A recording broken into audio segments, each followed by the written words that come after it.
Welcome to the Story Tinker podcast, a place for in-depth analysis of stories, mainly from Webtoon. Co-hosted by sharp, witty, and dare I say, thirsty fans, we dive deep in every episode, analyzing character struggles, relationship development, and of course, theories.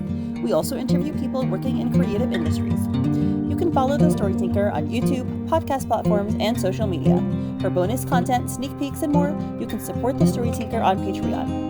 We're really appreciative of your likes, subscribes, follows, comments, and ratings on all platforms. Thanks for listening to the Story Tinker, and let's get started.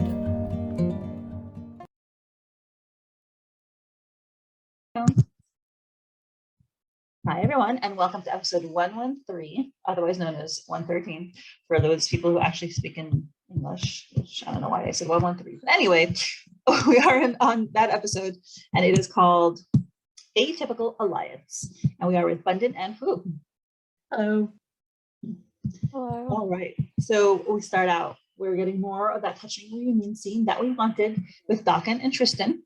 They're sitting by On the floor. What? Sobbing on the floor.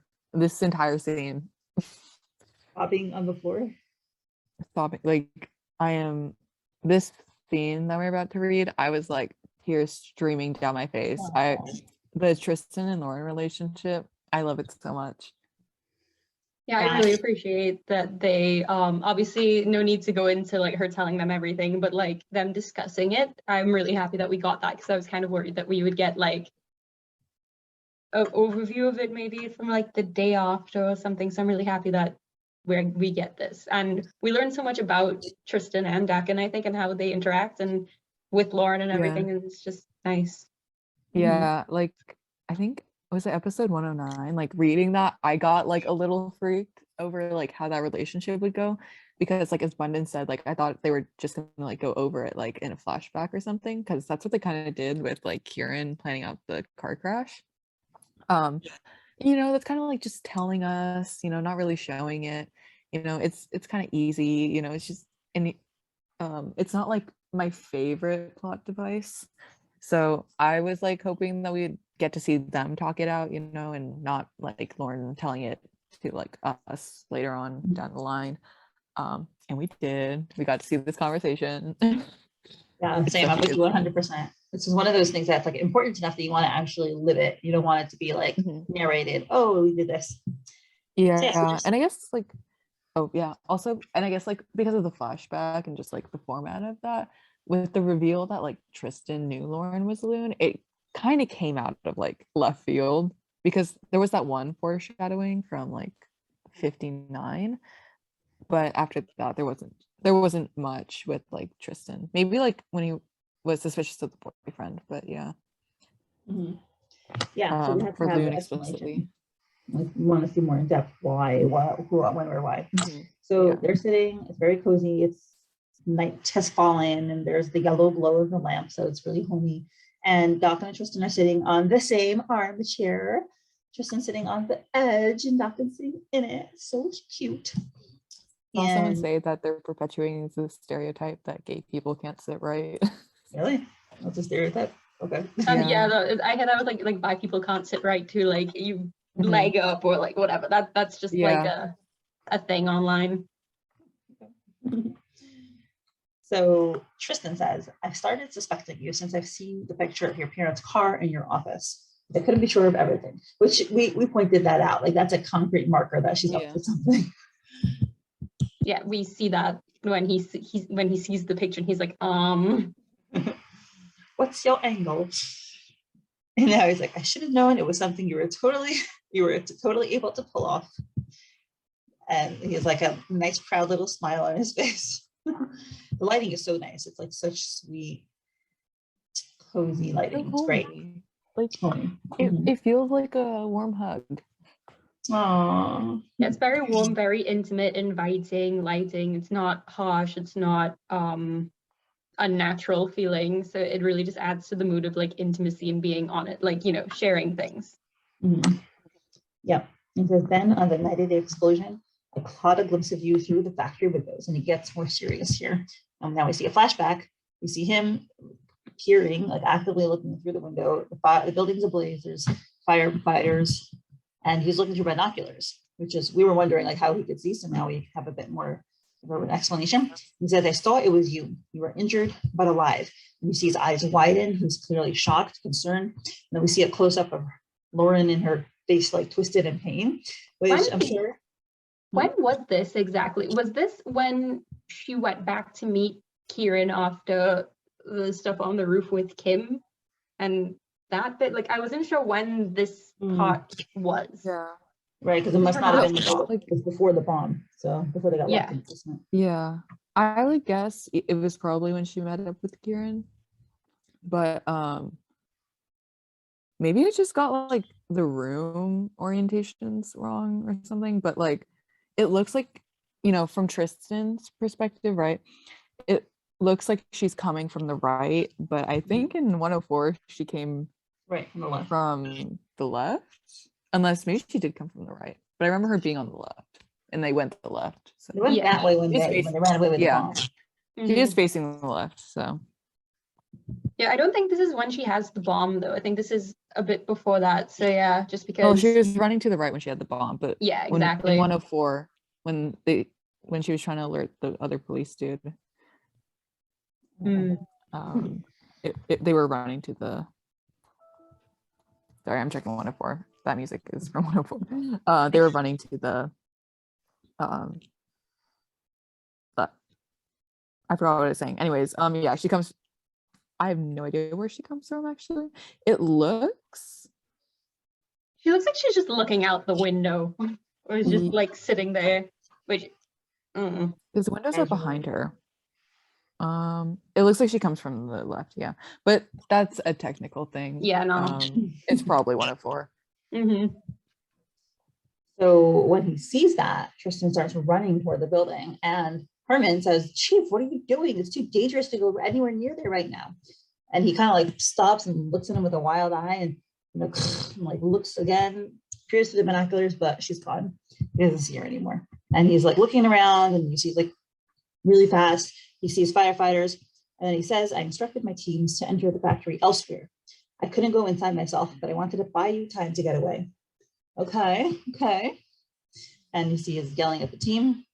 And now we have a flashback of him pacing with what appears to be Dakan without a beard or a goatee. I don't know what happened to that. I probably forgot to add it because it looks like these were just flats with multiply layer. Yeah, I think that was an error. Yeah, but it definitely means that he told Dakan. So yeah. And also the fact that you were there's wondering a phone, like how Dakan found out. Like there's a phone in the corner of the picture, so that implies like he's just been talking to Kieran maybe about stuff, or maybe even before that when I thought he was waiting for a call. Yeah. He's waiting. Sorry. I know. He's pacing around. This poor dude. He's so nervous, and he says, "Having to choose between sending you to jail by going in and retrieving you, or helping you escape, not knowing if you think it, was the hardest decision of my life." And I was gratified to hear him say that because I felt like we didn't get enough of a reaction from Tristan, like enough of an emotional reaction, but this is good. He's really explaining the impact that this had on him.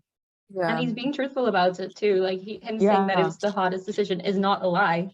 So I was about to mention that too, that like all of this is the truth. So he would like choose his family, like, well, he would have to choose his job, but like the safety of his family is very important to him. He's very honest about that. So hopefully this means he's not the leader, because the leader was the one who ordered the Sinclair's deaths. So like, and also hopefully he wasn't the one who killed his brother. I've been pretty sure that he's not the leader, I think, like for a while. Yeah. Also, can't say the same about Dakan though. Dakan in this episode is so sus. Like I am on to him. Yeah. But yeah, I think that what you're saying is true, because also like the fact that it was the hardest decision he made in his life. If he was, I don't know, because like if he's PS, he might have had to make really hard decisions. So I don't know. But yeah, the leader I think would be a bit much for him if that to be stated to be true. And you see him hugging Dakan / whatever, clean shaven Dakan, who looks like a totally person. Okay. Gone used to the beard, to homeless Dakan. No, he does not look homeless. He looks He does not look He doesn't homeless. look homeless, but he looks like, you know, he looks like a guy that like would wear like a Hawaiian shirts, like in like khakis, and it's really laid back, you know, and I'd find it at a skate park or something. These are like formal. No, I yeah, think this is He looks like a frat boy, like to me. Like nah, man, frat boys, they go like usually like full but clean cropped, and it's to make their faces look. I've been in college. I know what's up. Like that's how they usually go. They try to make it so it's like it makes their faces look less young. So that's what they go for. Goatees like very like is more mature, I think, but also like maintaining the goatee is really annoying, I would think, because you have to like make sure that the sides are clean. I don't know. I know nothing about having facial hair and having to maintain it. So, but yeah, man's putting effort into that. Mm-hmm. Yep. And they're now back in the present. They're looking at Lauren intently. And he says, I held on to the hope that you'd be able to get to a hospital or at least hide somewhere safe. And Lauren now tells them. I want to say in this panel, the difference between Tristan and Dakan is a little suspicious. Tristan's definitely more laid back, right? He's leaning, kind of sitting on the armchair. And even though he's the one who's talking to Lauren, he's not the one right in front of her. That is Dakan. And he's there sitting intently saying nothing. Like staring. Kind of sus, bro. Not that I'm not that sus. Like there's something, but I don't think it's like that crazy. It could just be like, oh, you're a guest in my home, you get the seat there. And he's just like very, I don't know, different people react different ways to things. I did think that Dakan kind of was like mute the whole time, like, and he didn't have a role to play. But honestly, what I really thought was that they just didn't have patience to give him like lines. They were just like, we're focusing on Tristan, and they just like he's just there. And I don't think Tristan's the guardian. Well, I mean, or it's sus. Honestly, I didn't think he was drawn in enough detail for him to be sus. Like, I think if he was sus, he would be more defined. And like, oh, that's a good point. He just seems to be like kind of in the background. Like he's not. We don't focus on his expressions or whatever too much.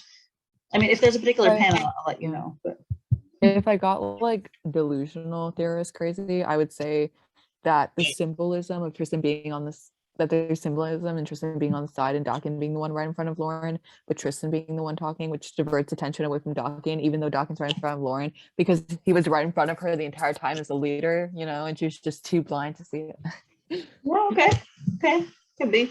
So I'm kidding though, don't take that seriously. But if you're right, we have proof. If he does end up being the leader, you're gonna come back to this point and be like, I see, I told you. I said I was joking, but I actually wasn't. Exactly. You know, look, I have to say I'm joking for the deniability. Yeah, exactly. Plausible deniability is always good to maintain. Yeah. So Lauren now tells them, we were able to escape through the tunnels the Phantoms used to infiltrate the factory without anyone seeing them. I'm sorry I haven't been able to pull you sooner. And now Tristan gets up and he walks over to her and says, for a very horrible moment, I thought I've lost you. I thought I lost you too. You go and touch I literally, the two is what gets me, because he lost Lauren's parents, right? I lost you too. He's referencing them, right? No, I'm not well. I'm not okay. Oh, I know. It's very sweet. I'm happy to see that he cares. And he touches her face, and Lauren has this like, oh, like this touched look also. And he says, I can't quite wrap my head around how you two got to work together. But emphasis, he seems to care a lot about you too. The emphasizing of that text. It is bold. It is italicized. We were joking, talking about this last night. It's like, he ships it. And it's like, imagine like he finds out that like her boyfriend or whatever is actually like the guy who's up there. Like, oh, okay, that's fine. Like he's on the path to like redeeming himself. And it's like, he's the purple hyacinth. It's like,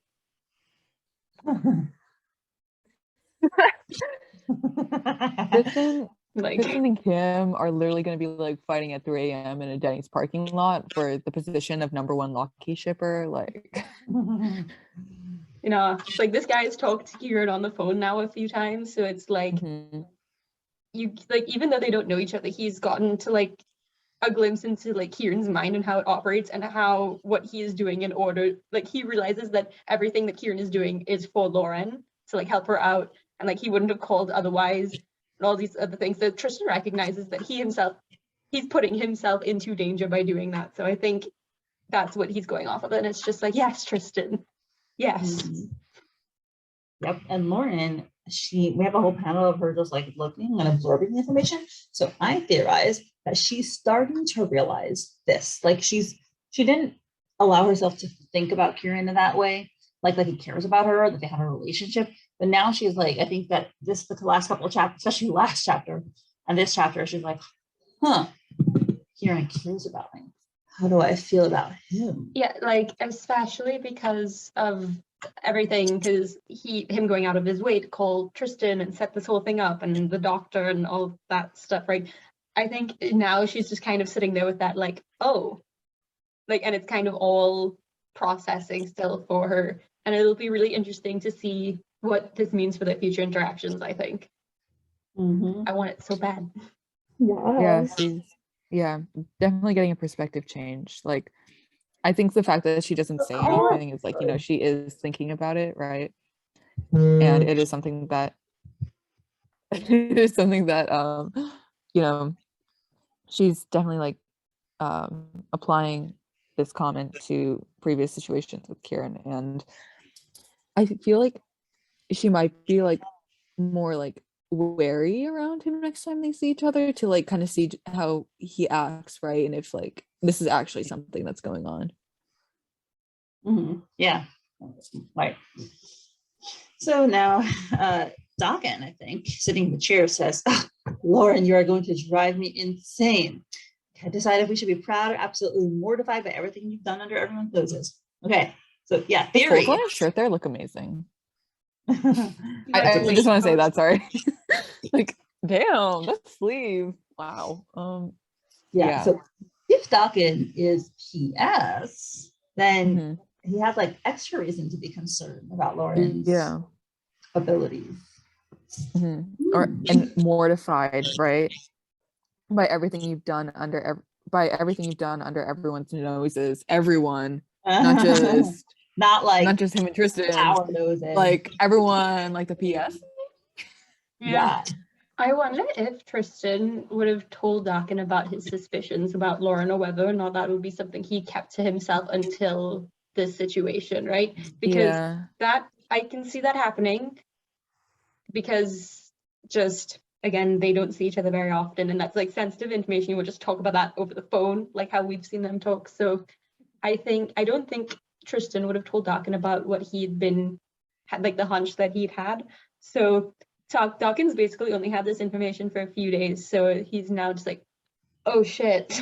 And whether or not that oh shit is for the concern, like parental figure, like I care about this girl a lot, on top of, and that being on top of like, oh, I could have been killing my basically daughter this entire time. Like, I kind of like the ambiguity of that. Can I add another oh shit scenario? Yeah. So imagine an oh shit scenario, but like he's like, now everyone knows, because he already knew, but now more people know, like Tristan, because I wanted to mention that like there was a theory that Tristan was using Dakan for information, like that Tristan knew that Dakan was like PS or something, and because of that, like even though they were in that relationship, he did have to like, you know, start using that relationship to learn more about the Phantom side. And so like, yeah, Bundin poses a very interesting question about whether Tristan would tell him or not. And I think personally Tristan would not have told him until like this point where it got really serious. Makes sense. So Lauren's like, maybe both. And you mean right. Tristan's like, you are our parents' daughter, for sure. Always sticking their nose precisely where they're being told not to. And at this point, Lauren, obviously, you know, is like, did they have any idea about what mom and dad did? Who they really were and what that car accident was really about? I was like, yeah, tell them. And well, she didn't tell them yet. And she says, should I be the one to break it to them? Come to think of it, I haven't seen nor heard from Sandman in a while, which is obviously super concerning. I'm like, he's dead. So let's see. You know, we haven't seen Sandman since like what, 91? The episode where they meet under the bridge and they almost 90s. get shot. But like, I don't really like how much time was. Okay, maybe it was like 2 weeks ago, probably. So I don't know. It's kind of a while. Wasn't that around the time that Kieran got beat up? So it would have been like a week ago, Yeah. maybe. Oh wow. Week and a Okay. bit. Yeah, so it was That around the much. time that Kieran got beat up, right? Mhm. And then they wait a bit before they go into the factory. So yeah, like maybe a week. And then there's some factory time aftermath. So like I'd say like a week and a half. Mhm. And she's like, I wonder if he still has any skeletons. Love it. You want to continue from here, Bundin? Sure, I can do that. So then we cut back to Dakan, and he's still leaning forward with his hands, like his elbows on his knees, his head in his hands, and he's like, I have so many questions. I do not even know where to start. Your partner, rumor has it that he must be a phantom. Is that true? And he's looking so That's intense. suspicious. That's suspicious. Also, I just want to say, rumor has it he might be a phantom, right? He's saying, which is an objective fact, okay? Rumor has it that, you know, it's a phantom. People suspect him to be a phantom. And he's asking, is it true? Which means that is not a lie. But he may already know. And he's just testing her to see what she's going to say. Am I saying this is, you know, leader or Lune theory? Maybe, but... I don't know. I kind of took it as more like rumor has it, like, I don't know, like maybe between him and Tristan, like they've probably been like, who is this guy, right? Or like them just kind of looking at what Lune has been able to provide and being like, okay, one of them has to be in the police department, but where's the other one getting this stuff? And it's like 2 and 2, but could fully be what you said as well. Yeah. I guess like, What is- okay, for me, Dakan is like really suspicious because he tends to talk in like objective truths. You know, when Tristan was asking him about the car crash in the funeral flashback from episode 64, he talks more about like the conditions of the road, which, you know, are all facts, right? And he can't lie about that. So The facts. yeah, it's kind of sus, Dakan. What are you hiding? You know what else is sus? That like focus in that panel on his like side suspect. What? Sorry, something just popped up on Zoom. The focus on that like side, like glare that he's giving her, where like his eyebrows are tinted. I think that's sus. He's definitely sus with her. I don't know. But I don't like, obviously, like, it's not to play devil's advocate. I'm not saying that like he's innocent or whatever, right? But like it could be interpreted as him just being like concerned that she's dealing with illegal stuff and like her getting caught up in it still. Like I'm like, not to say that that's what I think it is, but it could be that as well. And like I said, it's the ambiguity of it could be both that is really hard to suss out from Dakan. Also, he has really good eyebrows, and I wish I had them as well. So to compare your eyebrows now. So yeah, then we cut to Tristan, and he's also looking pretty intense, but this is a more pulled back version, not so focused on the eyes. Says, I've spoken to him several times in the last 2 days and still have no idea who he is. Pretty sure he used a voice modifier over the phone. Okay. Let me just...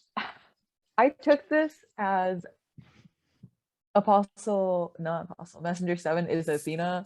And we already had this like confirmed a while back that voice modifiers do exist in Purple Hyacinth. Yes. And I want to say that it was confirmed a year ago because I suggested that, you know, the messengers are using them, and I was right. I wasn't right, but that's the reason they were confirmed by F herself. Like she literally came in. It was like, yeah, voice modifiers exist. And I was like, oh my God. No, and that was my common validation. Like within the mask? But yeah. I can... Yeah, they would put like a voice modifier in the mask of the messenger.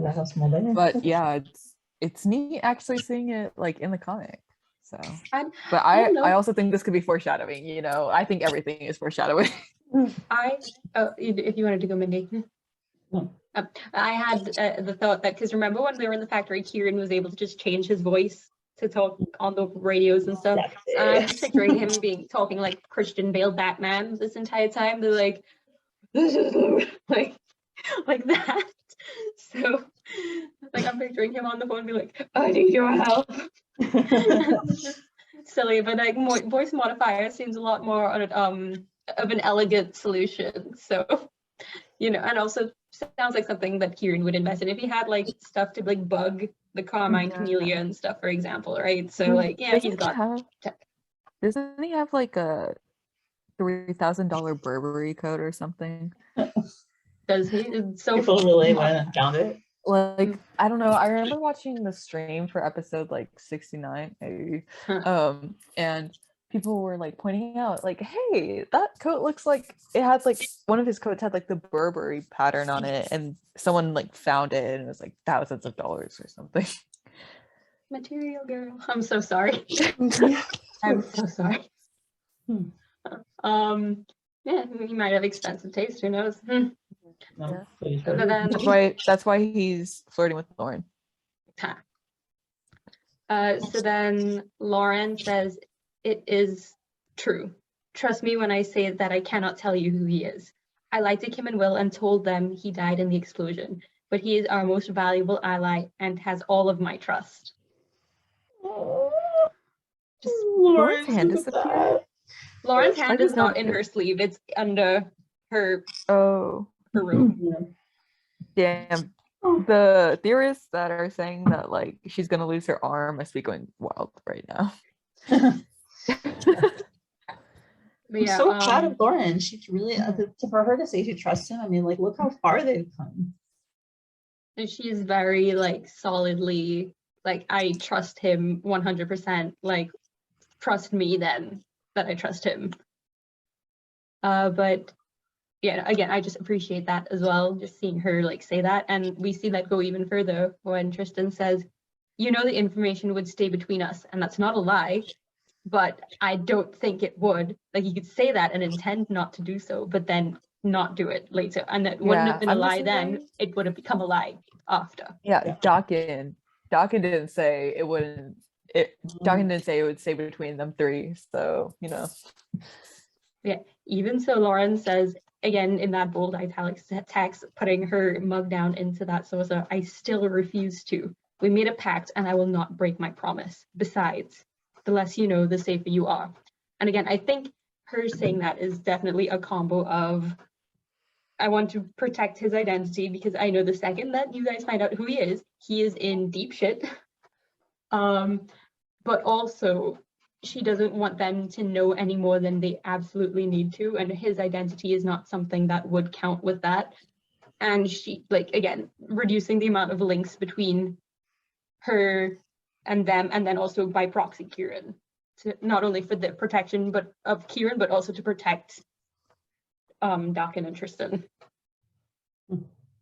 Yeah, and the fact that she is also not, in a sense, it really shows that she kind of trusts Kieran more than them, because she went from, the parental figure in her life, and she's telling him no, because she doesn't trust him to an extent, right? Like you said, it's a combination of things, but like, to me, it shows a lot that she wants Kieran to be safe so bad, she won't even tell the people she trusts the most. Yeah, no. I think it's also just like, they made a pact, right? They have a promise.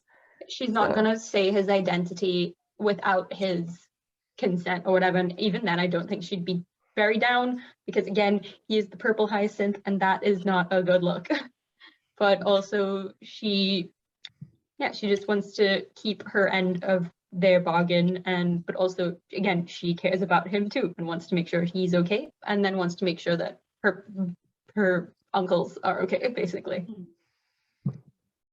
And then she says, like I've told you, Kim and Will know about my activities as Lune, but they think my partner died in the explosion, and I think it should remain that way. And then Tristan and Dakan like look at each other, like concerned, like when, I don't know if this is something you've experienced before, like when you say something and like your parents like look at each other, and it's like the non-verbal communication through eye contact, and you're just like that was the vibe I got. Yep, I'm the parent now. I do that. See, there you go. And then Tristan like brings his hand up to his face and he says, We do need all the informants we can get right now. He's definitely smart and resourceful. If you assure us that he can be trusted, then so be it. It's like, good to trust your niece, Tristan. The relationship with the son-in-law is starting out on a good foot already. Yeah. I always like wondered, right? Because he clearly trusts Lauren a lot. Like everything that he said was not a lie, and he's done a lot to protect her and all this other stuff. So, but I'm like, how does he not like believe her about her lying ability, like her ability, right? Because we see like way in the beginning of the comic that he doesn't really think much of it, but it's like you would have seen this child growing up. You would have seen that like she can do that. So I don't know. I've always wondered about that. What do you guys think? Yeah, I think reasonable question. I feel like he might be in denial. That's my take on it. Like, because I feel like it's just kind of obvious. Like, especially as a child, like she wouldn't feel a need to hide it very much. And she's very open about it with Dylan. So, yeah, maybe because it's in the realm of the supernatural. So it's one of those things that you just don't want to believe because it's like not. Yeah, but I also feel like Tristan, because there's a lot of theories that someone in Lauren's family also has the ability. I feel like Tristan would know about that and be like he would try to he would convince himself that it's just not possible, like that she would have it, in that scenario. Definitely. I'm really curious if that will ever be brought up again later, and this seemed like a good time to bring that up because it's something that's been on my mind. But anyways, so Lauren nods, and then Dakan says, "I'd love to say that you should stop putting yourself in such danger, but I know you stopped listening to us many years ago. But please promise us you won't pull stunts like this again, and keep us updated. You're not alone in this anymore, Lauren. Let us help you." Yeah. There you go. Right. It's either so nice and concerned, or it's like, I want to know what you're up to so I can keep tabs on you. Yeah. Especially the next line. I read that and I was like, if the leader ordered Lune theory is true, not only does Dakan / the leader have Kieran reporting to him about Lune's developments, but now he also has Lauren, and I was like, oh man. Yeah, I'm having a little bit of a crisis, but it's fine. I don't think that, like I said, I don't think Kieran is reporting, but I feel like certain stars aligned to get that, and it could be a thing where it's like get those two together. But the fact is that I don't think Dakan knows her partner. I don't think he he doesn't really give any indication or anything about that. So I don't know. That's why I don't know.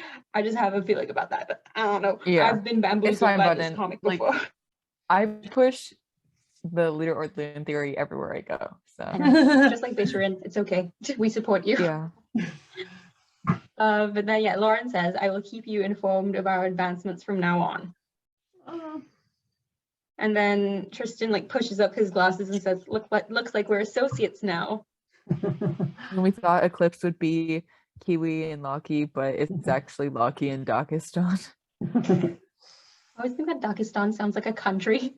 Yeah, Pakistan. Yeah. And then Lauren says, and on top of that, and on that note, my partner and I have reason to believe the Phantom Scythe will make moves around the date of Redcliffe's ball, if it's still held. We learned that the Apostles' last scheduled Nitro delivery was due for February 14th, just 3 days before the ball. It might change because of recent events, but... And then Tristan says, but they will strike sooner rather than later. And then Dakan's drinking tea or coffee or something, and he says, and the royal court still chooses to blissfully ignore what's staring them in the face. I've been thinking of using Redcliffe's event to engage in a parley with Phantom leaders. Okay, truthful, interesting. So that kind of confirms that, Phantom people will be at the Redcliffe ball. Also, staring them in the face is and he says another fact, in the royal court is still still chooses to blissfully ignore what's staring them in the face.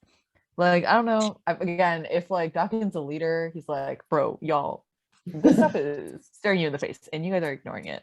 Literally, I get in the face of the queen, of the king, of the council.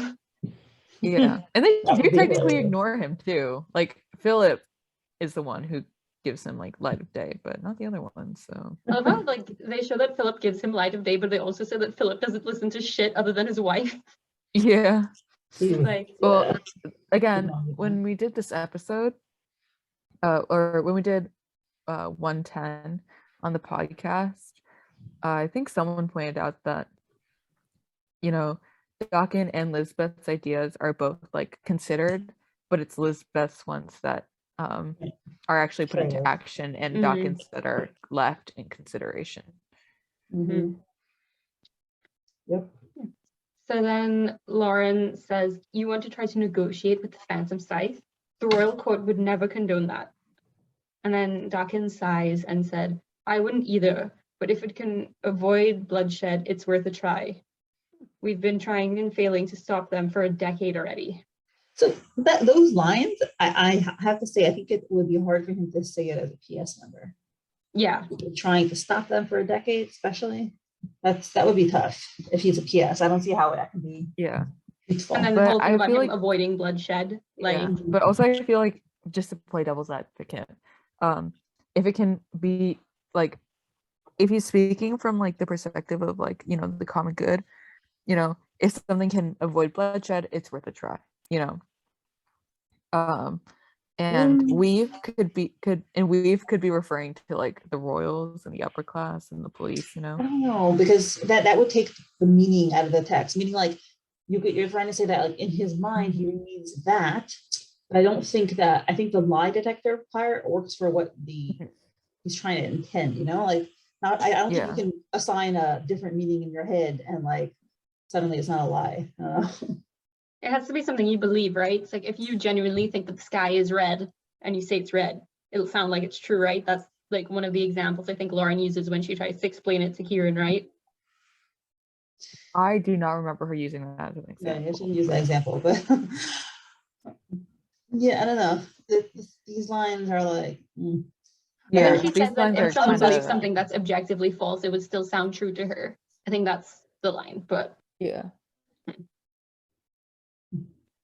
anyways, then Lauren says, I'm not sure Redcliffe's ball is the best occasion either. Even if the reception is a fundraiser, the Viscount himself, I don't have anything on him yet, but he might not be as clean as he appears. And then this part is super interesting to me because Lauren then thinks to herself as she's sipping her coffee, especially with his circus and the golden viper hiding in his ranks. Not entirely sure why Kieran doesn't want to report her yet. So okay. Yeah. So sorry. Should I go? No, you go ahead. I was just like making faces. Okay. So there were some like ideas that like, you know, if Kieran reports Bella, then like, you know, she would just report him. So that's kind of like keeping them from reporting each other, is that blackmail that they have on them. But I also myself, I like, because Bella and Kieran is one of my favorite relationships in the comic. Not romantic, but I like to think that, you know, Kieran is being kind of protective over Bella, you know, and and we've seen like Kieran be protective in the past. Like she makes that comment about how she's never seen Kieran be so protective of someone since like ... And we also see that flashback of Kieran yelling run to someone, and then there's like there's that one panel from the last episode with those 2 feet in that cell with Kieran. So Kieran, like in the Phantom Scythe, like it's, as we've seen with the Circus Royale, it's very much like an all for themselves kind of mentality, because even though the Circus Royale and the Pantheon members there, most of them like grew up together, it doesn't stop whoever Messenger 7 is from like snitching on Bella and telling Apostle 7 about Darcy, right? So there's no loyalty there. But Kieran, we're not entirely sure if he's Circus or not. and I think he is kind of looking out for Bella right now by not reporting her. So he's kind of breaking that mold of all for themselves. I think he feels sympathy for her because he knows her backstory, whatever it is. I mean, we have a glimpse of it, but I'm pretty sure that he understands that she is probably also forced into this situation like him. Yeah. I think he's able to emphasize with what? And I think he's able to sympathize with her, Sympathize. Okay. They've definitely got like a deeper relationship just because like the fact that she knows him pretty well. They've known each other for a while, been on missions together. He knows her backstory. She knows his backstory, or at least part of it. So it's like there's something there I'm really curious about, like what their whole situation is. And like, I don't know, just I thought that was interesting. Like, okay, clearly at one point Lauren was like, we need to report her. Kieran's probably like, no. So I'm just like, just curious. Yeah. I don't know if I've said this on podcast yet, but my favorite headcanon trio is Kieran, Bella, and Darcy, where Kieran is third wheeling them. So I was very happy to read this because I was like, yeah, he's definitely protecting her. So then Dakan says, we've been keeping an eye on him for some time. Our spies will be doing some further digging. And then she turns to Tristan and says, have you had any luck with the phantoms arrested at the factory? And then Tristan says, some are starting to speak up, but we're faced with the same problem as well. I'm hoping to at least get the locations of some of the hideouts. No one knows who their leaders are, not even their messengers. And then Lauren says, just like almost everyone in the phantom side. And then Dakan's like, I suppose your partner is in the same situation. And then she just nods. He is fishing. I mean, yeah.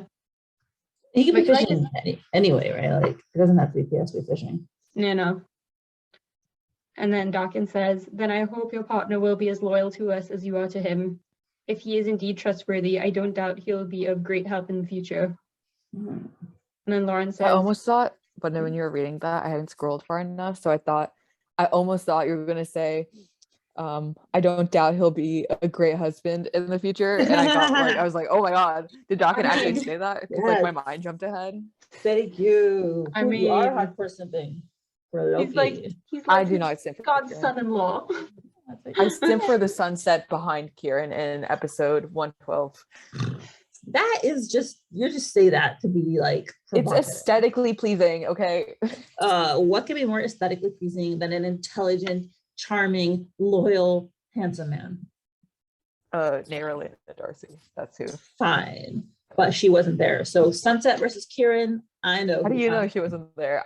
My vote, like, I think she was hiding the walls. Like, she just never left that New Year's Eve party. She's like Regina George. It's like you hear the rumors about her everywhere. Yeah. It's like Bruno hiding in the walls, Oh. Has her friends, the circus rats. Oh. Yeah. So then Lauren says, yeah. Thank you, both of you, for risking your jobs for me. And then Tristan says, wait, hey, Lauren, I want to show you something. And then Lauren's just like, kind of like, And he leaves the room. This is her office now, right? Because there's the murder board and the desk and stuff. And there's a different rug. So this is not her room. This is her office. Anyways, he leaves and then he comes back in. And then Lauren's like, wait, what is that? And then her eyes widen and she's like, wait. And then we see the most, this was so cute. She's like, it's the painting I did for you back then when I tore the one Dakan gave you. And he's like, yup. And it's just this really, just like, it's a really crappy painting, but it's like adorable. So cute.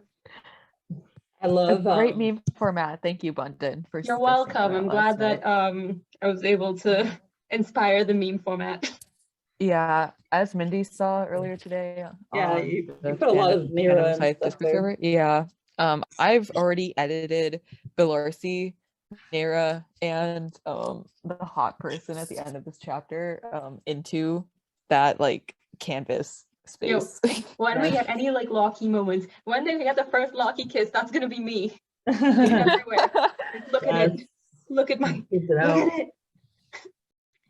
But this is just so cute because I really wondered what that she did, like what she decided to do back on the beach with the lantern scene back in 107. Yeah. So I'm glad that It's full circle. we got a payoff.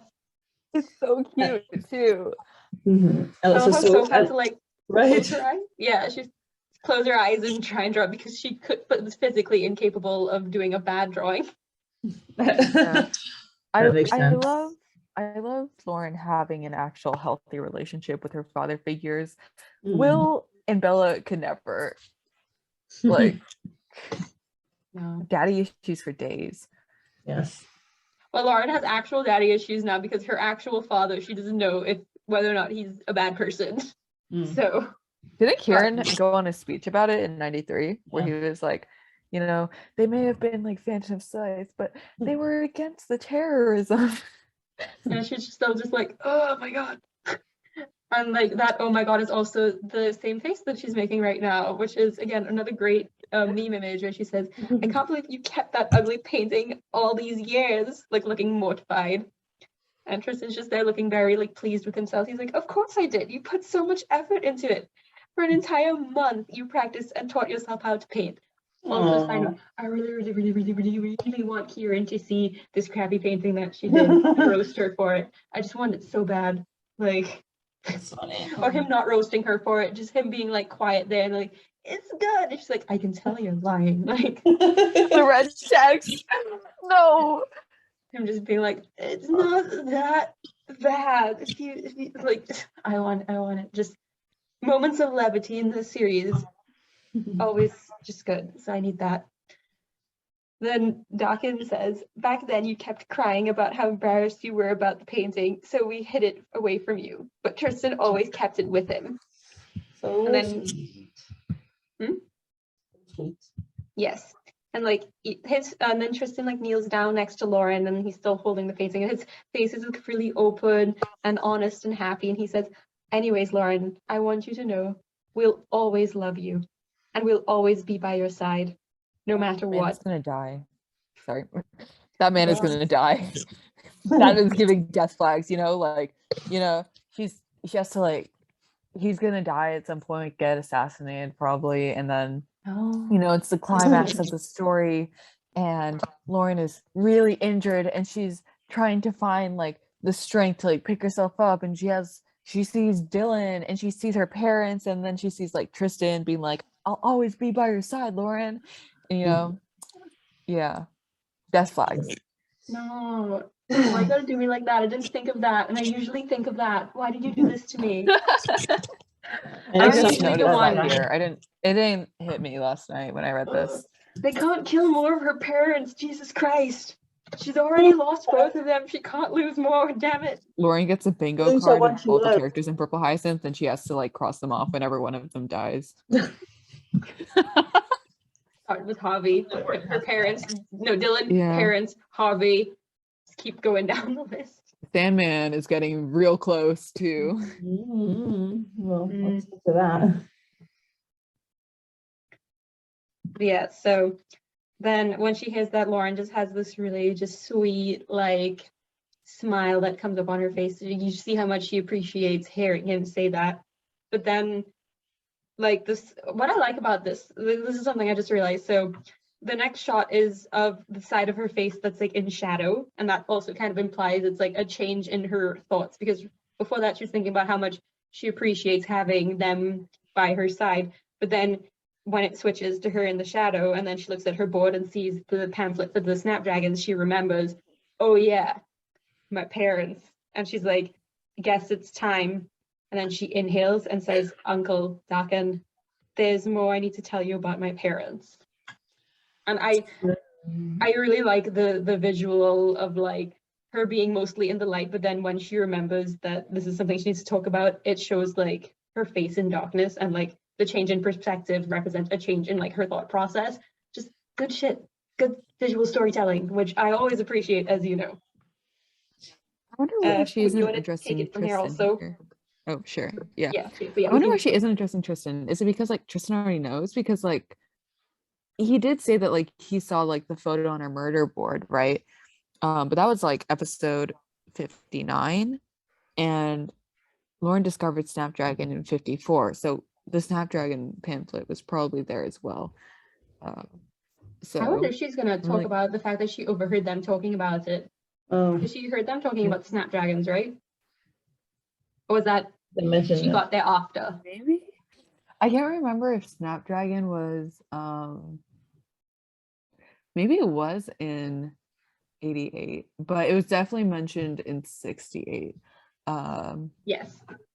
But yeah, like me, if she tells them about like the conversation, then it means she's telling them that they were PS. So I don't really know why she's not telling Tristan as well. Mm. So I'm kind of curious if we're gonna. Oh, Uncle. Oh, I just saw the Yeah, she comma. says- Uncle yeah, Dakan. Uncle I thought it was Dakan. like Uncle Dakan. Oh my god. That's so funny because if that happened to someone else on the server as well. But for the last episode, they were like, "Is she calling Dakan uncle?" It's like, comma. Oh, That just made me realize I thought she called him Uncle Dakan last time too. And I no. was like, I just saw the comma. Yeah, I can't read. It's a problem. And the commas are small, man. It's all good. I'm curious if the fact that like that we're not getting it in detail, that we're gonna get it as like a narration or like we just understand. I wonder if that means that there's no need for us to have like an in-depth picture of them receiving that information because it's not gonna help us like sus-wise. Meaning, I wonder if that means that they're less suspicious because if they were PS and they knew about it already, blah blah blah, then telling them we would have to like watch their reactions as an audience to understand like, oh yeah, they're PS. So I wonder if the fact that we're not getting in detail means like that we don't have to be suspicious of them. I don't know because the way that this episode ends, right? Like the last episode also ended with their reunion, but then it cuts to like Kieran Yeah. and his stuff, right? And that could have meant that it goes either way. But now we have this, and I don't know. This kind of feels like a bit more of a conclusion to this scene. I don't know if we're going to get back to it exactly. I don't think we are, just because that would have been 3 episodes of basically the same, within the same conversation, kind of, because it was like Kieran came over and then immediately goes into this and then all that. So I don't know pacing wise whether or not that's what's gonna happen, but like I am just like, I want to know what they do, but I don't know if we're gonna get that because this one goes into some very different things that kind of have more plot implications. Because the thing with Kieran was more of like giving us information about a thing that we were already like curious about, like with his backstory and whatever. This stuff is giving us more insight into Kim and Sandman. So yeah.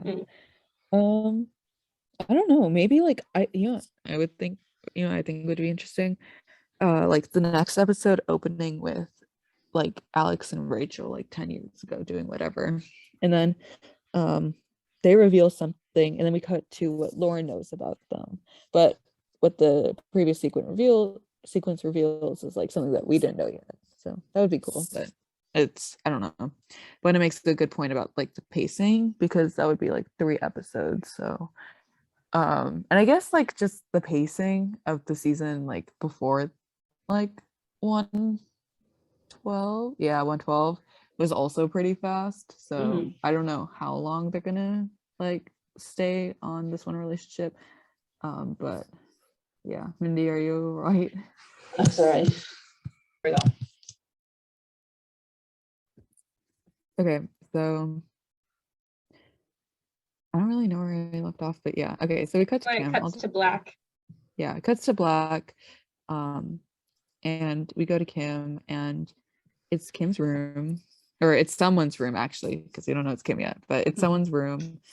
We see that photo that we saw in episode 41. Wait, episode 42.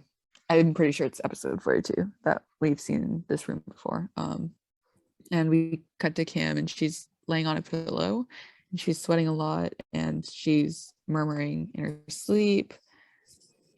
And then she wakes up with a like exhale, and she's breathing very heavily.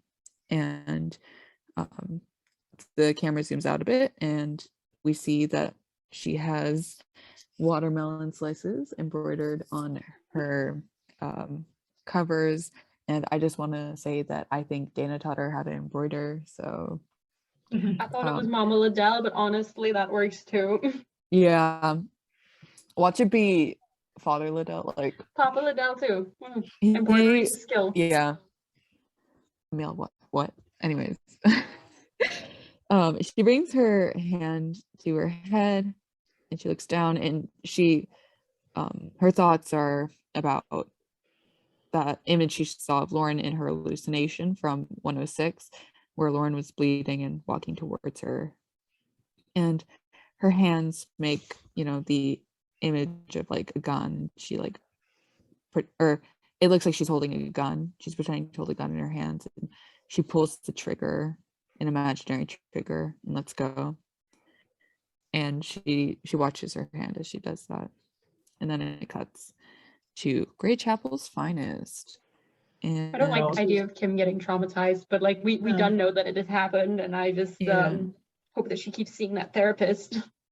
I think it's good. I mean, it's only a couple panels, but like we talked about how we need to have the ramifications ring true. Like when stuff bad stuff happens, it needs to have effects. So the fact that like Kim is repeatedly suffering trauma, it makes sense. And it doesn't need to be shown like she went through this. It should have effects. I think, I don't know. I like seeing this. Definitely like a very good like moment to just like explore Kim's character. But I guess because when we were talking about like the pacing earlier with the conversation between Lauren and Dakan and Tristan, I guess like something I was thinking about, because I've been pretty like vocal about my issues with the earlier pacing, was like, come on, I was like, why couldn't we get this for like, Kim and Will, more exploration of that. And especially for Will, like we see Kim have her hallucinations, and we see Kim here, but like Will is not to be found in this episode. And also the fact that for like points mentioned earlier. Like, and in the first episode, when we see that we find out that Will was also at the train station when the explosion happened, like, but like I don't know, I really want to get more into Will's head, like. Yeah.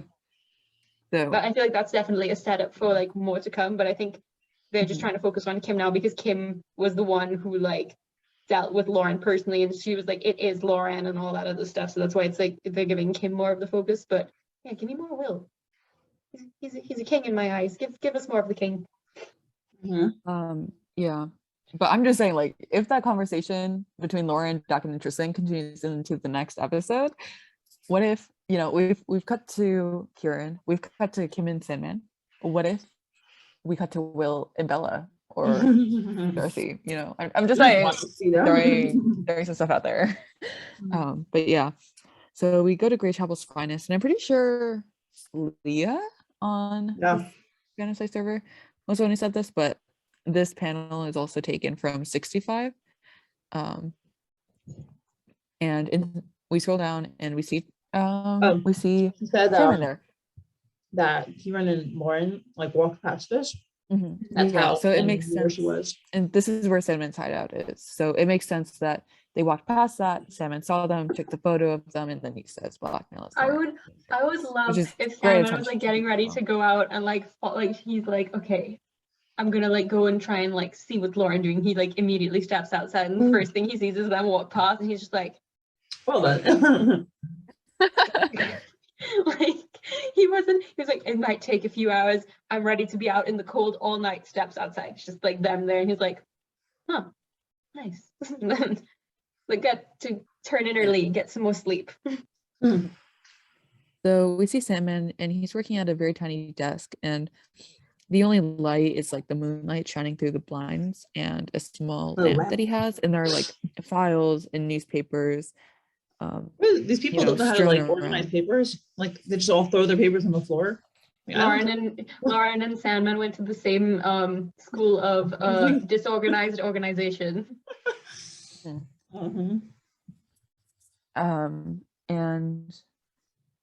it kind of looks like he's typing on a typewriter. I don't know about you guys. Like when I see this panel, I'm like, that's what I thought as well, but I don't remember if he's actually typing. But he could be reading something. Yeah, there's some file. We scroll down, like you see the moonlight shining through the blinds. We see like a little suitcase thing with more files and papers in them. We see the lamp, and there's even more files. Is that his camera? It looks like his camera's on that. Yeah. On it. Yes. And then we see Mr. Sandman, resident Gilf, and there's a Fwoosh behind him. And it looks like maybe oh, never mind. Okay. Yeah, there's a Fwoosh behind him, and he looks up, and we see a shing, and there's one of those Phantom Scythe assassins with the knife above his head. And I just want to say, it's coming to me. It's very reminiscent of when Lauren got knocked out by Bella. Oh yeah. 48, but this time the knife is actually like the blade is what's being pointed down, not the hilt of the knife. And there's when I saw this, by the way, I was like, no, I was like, he's for sure dead. I was like, we're watching Sandman die. Did you guys also think that he was gonna die? I thought, I was like, oh, okay, assassination time, I get it. I was like, he's it about was to inevitable. get stabbed, maybe he'll like crawl over and like do something, and then we just see him die, or I don't know. Because he looks like a very ragged older person, and I was not sure whether or not he would get out of this, but I like that they show how perceptive he is, because remember, he's also in the Phantom Scythe. He's probably had to do murders and all this other crap before, so this not his first rodeo. So like, he's just saying he knows not to look back, waits until like he hears them like get ready, and that's when he moves. And I'm just like, you know what you're doing, sir. Yeah, and also he doesn't look panicked. No, like, his daughter right before Kieran killed her, like, she looked panicked, and he does not. He looks very stern and cold. And so we see the knife going at him, and then the creak of his chair as he pushes it out of the way and dodges. He grabs the wrist of the assassin and twists it so the blade drops out of their hand, and he kicks them across the room. Yes, Sandman. Yeah, which is like, dang, Grandpa got moves. Like, yeah, he's very agile. His first rodeo. Yeah, the assassin picks himself, or manages to turn around, and we get this epic panel of the assassin pulling out a gun, which I'm like, bro, if you're trying to kill this dude, why don't you just shoot him? Like, yeah, on the one hand, I was like, knife. I get it. Silent. Like, maybe you wanted to be quiet and discreet, but then on the other hand, you're in Grey Chapel. I'm assuming this is a place where it's like you hear a gunshot, and it's like, sadly. Yeah. Like, but maybe he was told to be as discreet as possible. Because, so, pulls out a gun. Sandman has his chair in his hand, and he hits the wrist of the assassin, the wrist holding the gun, with the leg of the chair. The assassin manages to punch his face, and he headbutts, maybe? Punches? No, he gets punched. Okay, so Sandman gets punched by the assassin in the abs. He grabs the wrist and is able to put the assassin in a headlock. The assassin knees him. I thought that was his elbow. Elbow? Oh, okay. Yeah, I can't tell what's going on. The assassin elbows him in the abs. Sandman does not react to that, and instead, I don't know what that rack is. It might be like him twisting, but I thought that was just the guy trying to elbow him and whack, yeah. and then. But before it was like a conf, so I'm like, I'm not sure, but yeah. So, and then he literally snaps their neck. Sandman snaps their neck, and I'm like, damn. Whoa. With one less finger to like grip onto, right? Like, yeah. Sandman that face. Around. That face, he's just deadpan. Like, he doesn't show shock or anger or panic. He's just like, this is what I have to do. The guy's killing me. I'm totally calm and in control. I mean, whoa. Whew. So cool. Bella and Kieran take notes. Sandman is a badass. Someone wrote in the server, they're like, why am I thirsting over this 60-year-old man? And then I said, have you seen Graham McTavish? Now, in the ancient times before we knew him, there were those that simped for him. Before we saw his face, Yeah, but it's also because he literally looked like he was 20. So Bundin, keep that in mind. I know, I'm not saying I do. I'm just saying there is an audience for that. There's an audience for everything. Like, anyways, like the assassin falls to the floor. Sandman is standing over him or over them. What a great scene. And he gets his telephone, dials a number, and there's some ringing, and then we see a new location. Fancy office. Yeah. Fancy. I saw this and I was like, oh my god.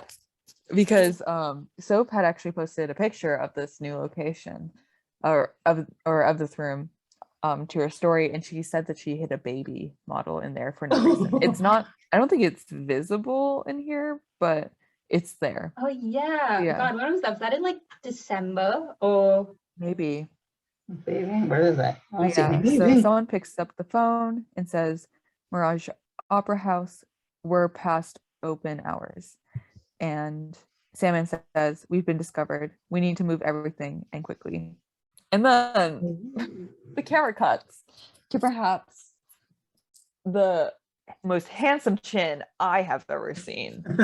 And yeah, that's why my name is Fwoot, in parentheses, is simping. Oh, it's hardcore simping, because I'm on my knees for this person. They are hot. And you know, they're smoking a cigarette, or no, not a cigarette, a cigar. But it's okay because it's okay. It's forgivable because they're sexy. But yeah, they say, I see. They'll change I'll for you. The others. Yeah, I can fix them.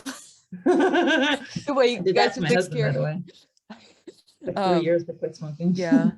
So I think there's also a pen in their ear. Yes, there is a pen in their ear. Yeah. And they have a little like piercing on their lip, which makes them extra hot. But they do. I thought it was light. That's funny. Oh, it's a ring. Okay. Yeah. They have lipstick. And yeah, they say, yeah, I think it's like a beige-ish color. Yeah. So they say, I see. I'll gather the others. We'll be there shortly. And I'm like, oh, who is this? What is Sandman up to? He's been working on stuff now. He ain't going down without a fight. Literally, like, I was manifesting Bella to be in this episode. Like, and right now, I feel like, I think I mentioned this in the server. It was like, I got the wrong equation, but the right solution. So nice. It's a good one. They're hot. Yeah, you got something that was like Bella flavored, or like the similar experience of like Bella. The Bella font, but blue, you know, and edgy. Woohoo! Yeah. I'm just like, does he have like? Because he said he wants to take down as many people as possible. Does that also mean bringing people who are also trying to defect and, you know, bring down the Phantom Scythe with them? Like, I'm very curious about that. Like, is this another Phantom Scythe member who's trying to get out? Mm-hmm. I don't know who it is, but I am so happy that Sandman is doing something. Like, a lot of people seem to be very hopeless in the face of the Phantom Scythe, and they're just intimidated and too scared to do anything. But Sandman has courage, and Sandman is like, I think, as he said, he lost everything, and he knows like he has nothing to lose. So he's just gonna put his all into trying to get them down, and he's fearless, and that's great. I had a slightly horrible idea last night. I was like, okay, this person looks like decently young, maybe like Lauren, Kieran age, you know, around there with the rest of the main cast. What if Sandman sees this person as like his like stand-in child now that because he couldn't like raise Clara really, so he found this person and projected that onto this person. I think that's a little far-fetched, but it's far-fetched. But I'm like, you know, it's angsty. And then there's me.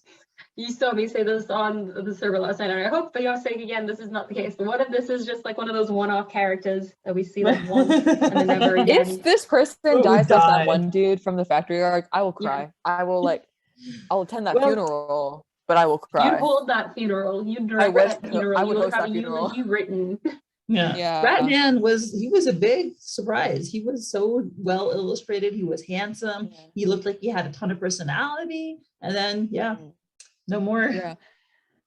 Something else interesting to know is that I don't know if an opera house really counts as like a theater, but in the prologue, Chris Schaefer, Right. he was trying to bomb a theater. So, Could be. I mean, opera houses they're usually just called opera house. Theaters are usually like could be smaller, perhaps maybe, and then the opera sounds like it's more like high class stuff. But I don't know, like it could be both. Sometimes things vary in the series, and like maybe that it could be what was, but like it's not the exact same thing. It's like how Kieran like now lives in the 11th district as well, even though in like previous chapter it was implied that he didn't. Like I don't know, stuff like that, just small things. Yeah. But what are they moving? That's what I'm wondering. And is Sandman in this, I like to call them blue heron pronouns because it's funny to me. Is Sandman in blue heron pronouns? Like, is that just we, or are there like other people in this, Yeah. No, she's saying we, so she means not her and Sandman, her and other people. But I think they're moving, if she's coming to his location, well, at the very least, they're moving all the files. I'll gather the others. Yeah, there's other people. Info. Yeah, that's what I thought. Anyways, it's like whatever dirt they've managed to collect over the past couple months. Yeah, and dirt that they've collected over the past couple months. This kind of like it gives me like Snapdragon vibes, because like once the Phantom Scythe came along, we never really heard like currently up to this point in the narrative, we haven't really seen much more of like the socialist groups because they kind of all got massacred. But like this is a new group, right, that we just didn't know about before. That's interesting. And I also wonder, like, are they gonna like show up at the Redcliffe Ball like as like entertainment, like singers from the Mirage Opera House? And although this new person, to me, they're management, so I don't know if they're really like an opera singer, but it also looks like they're in a dressing room. So like, I thought maybe the pen in the air implies that they write music or operas, perhaps. Perhaps. Yeah. This person needs to meet Will so they can like compose music together. I've solved it. I've concocted Purple Hyacinth's perfect ending. Will become a composer. Would love that for him. And then Kieran can sing if they like. He can become their opera singer because we've seen Kieran do karaoke with Will. Design the posters for the operas. He can design the posters. Design the posters. That's cute. Well, I'm excited. It was always a very satisfying shippy. No, not shippy. Theory. Shippy alert tag. Shippy for Dakan and Tristan. We got shippy last week. Hoping for shippy again next week. But what do you mean? Okay, no, this episode was shippy. I shipped myself with this new person with blue hair. Like that is my new OTP. Also, I have 3 hands, one for this person, one for Bella, and one for Darcy. So or you could just have all 3 in one. Oh yeah, I could. Yeah, I mean, juggle. Yeah. Schedules. Yeah. All right. Well, I'm going to hop to the soft spot with a pillow and blanket. So thank you so much. It was fantastic. I'm so excited to see what is going to happen next week. Same. Thank you again for having us, Mindy. My pleasure. I really hope. Yeah, I really hope the blue person is in next week's episode, but they're probably not going to be. But I can hope. But we'll pray. Yeah. Your thoughts. Keep our thoughts and prayers with you. Yeah. Thank you, Bundin. All right. Thank you so much to my current patrons: Susie, Lady Libras, Lily, Jenny, Haley, Molly, Veronica, Emily, Joe, Rochelle, Saucy Peckles, Meg, Anne Rose, Priya, Alexa, Misty, Joanne, Hattie, Imelda, Esther, I'm watching you people, Tori, Papacy, Marie, Emily, Jane, Jen, Erin, Kay, Lily, Beckett, Miranda, Christine, Sadie, Kelly, Danielle, Teresa, Mrs. Castaldo, and Kaylee. Your support is truly appreciated.